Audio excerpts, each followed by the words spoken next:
तो दो शर्तें हैं। क्या शर्त है? एक शर्त तो ये है कि पुत्र गुणवान होगा, प्रतिभाशाली होगा, तपस्वी होगा, पर अल्पायु होगा। दूसरा, मिलेगा न गुणवान होगा न प्रतिभावान होगा, पर दीर्घायु होगा। क्या चाहिए?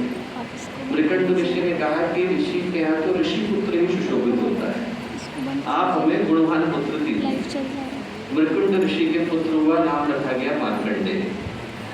और मार्कंडेय जन्म लेने के साथ ही गुणवान, प्रतिभावान, विशिष्ट प्रतिभा से संपन्न, निरंतर तप में रत रहने वाले। एक बार मृकंड ऋषि के आवाहन पर सप्त ऋषि अपने परिवारों के साथ उनके घर पर आए। सारे के सारे ऋषि, सप्त ऋषि का पूरा मंडल और उनका परिवार इतने ध्यान से उनने सेवा करी कि जब चलने का वक्त आया तो वशिष्ठ ऋषि ने, विश्वामित्र ऋषि ने, भारद्वाज ऋषि ने, अगस्त ऋषि ने, सारे महान ऋषियों ने उनने मृकुंड ऋषि के सिर के ऊपर हाथ रखा, मार्कंडेय के सिर पर हाथ रखा, आशीर्वाद दिया और चलते चलते मार्कंडेय से कहा, दीर्घायु भव। दीर्घायु कैसे? लेकिन ऋषि ने कहा, दीर्घायु कैसे? भगवान शिव ने इसको 16 वर्ष की आयु देकर के भेजा है। कहा है कि अल्पायु होगा। ऋषियों ने कहा, अब तो हमारे मुंह से निकल गए, जो परमात्मा की इच्छा। कह करके सब अपने अपने घरों को लौटे। 16 वर्ष की आयु मार्कंडेय ऋषि की पूर्ण हुई। भगवान शिव का शिवलिंग था, प्रज्ञेश्वर महादेव का मंदिर था, वहां पर वो पुष्प अर्चन सब लेकर के बैठे थे। अभिषेक की तैयारी थी। जैसे ही उन्होंने अभिषेक करने के लिए जल अपने हाथ में लिया, यम प्रकट हुए। यम प्रकट होकर के मार्कंडेय से बोले कि बस तुम्हारी आयु जितनी थी वो पूर्ण हो गई, चलो चलने का समय आया। मार्कंडेय ने कहा कि मैं बिल्कुल चलूंगा, बस मुझे अभिषेक कर लेने दीजिए। मैं अभिषेक कर लूं, करते सही आपके साथ चलूं। यमदेव बोले, काल और मृत्यु किसी के लिए ठहरते नहीं, चलने का समय तैयारी करो। मृत्यु और काल किसी के लिए रुकते नहीं। मार्कंडेय बोले, काल नहीं रुकते तो महाकाल की अभ्यर्थना करना अनिवार्य हो जाता। बोले मैं उन्हीं को याद करता। उन्होंने अभिषेक किया। अभिषेक जैसे ही प्रारंभ किया तो इतनी देर में यम ने उनका हाथ पकड़ा, चलो चलने का समय। शिवलिंग के अंदर से भगवान शिव निकले, हाथ थाम लिया, ले जा नहीं सकते हो। क्या बात कर रहे हैं भगवान, आप ही ने तो कहा था कि 16 वर्ष का मार्कंडेय हो जाए तो लेने के लिए जाना। आपका आदेश मानकर के यहाँ आया हूँ।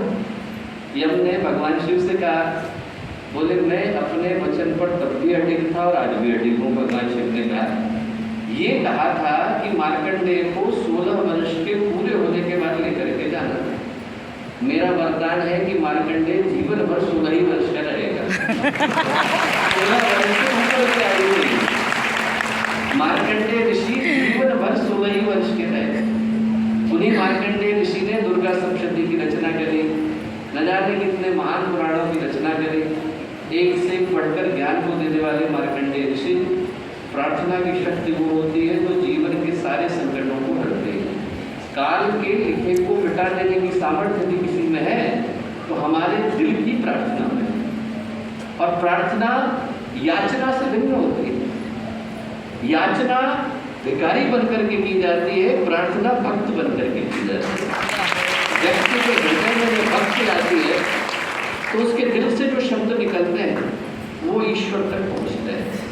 हम लोग जब गायत्री का मंत्र बोलते हैं तो इसी भाव के साथ बोलते हैं कि हमारे हृदय से याचना न निकले, हमारे हृदय से प्रार्थना निकले, हमारे हृदय से कामना न निकले, हमारे हृदय से समर्पण निकले, हमारे हृदय से आवाज निकले कि हम भगवान के काम में, गुरु के काम में, गुरु पूर्णिमा के ये पावन अवसर, ऐसे समय में भगवान की सूचना को आगे बढ़ाने के लिए क्या कर सकते हैं। शरीर मिला, मन मिला, भावनाएं मिली, चरित्र मिला, व्यक्तित्व मिला, और क्या चाहिए।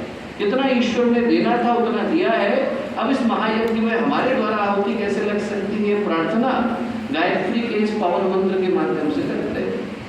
आज जब हम एक बड़े ही गहन आध्यात्मिक विषय पर चिंतन करने के लिए एकत्रित हैं तो एक बार स्थिर चित्त शांत मन के साथ उसी शक्ति का भाव भरा आवाहन करते हैं, उनका अपने हृदय में आमंत्रण इस भाव के साथ भेजते हैं कि हमारा जीवन सदा शुभ मंगल कल्याण के पथ की ओर प्रशस्त माँ गायत्री का पावन मंत्र साथ साथ ओम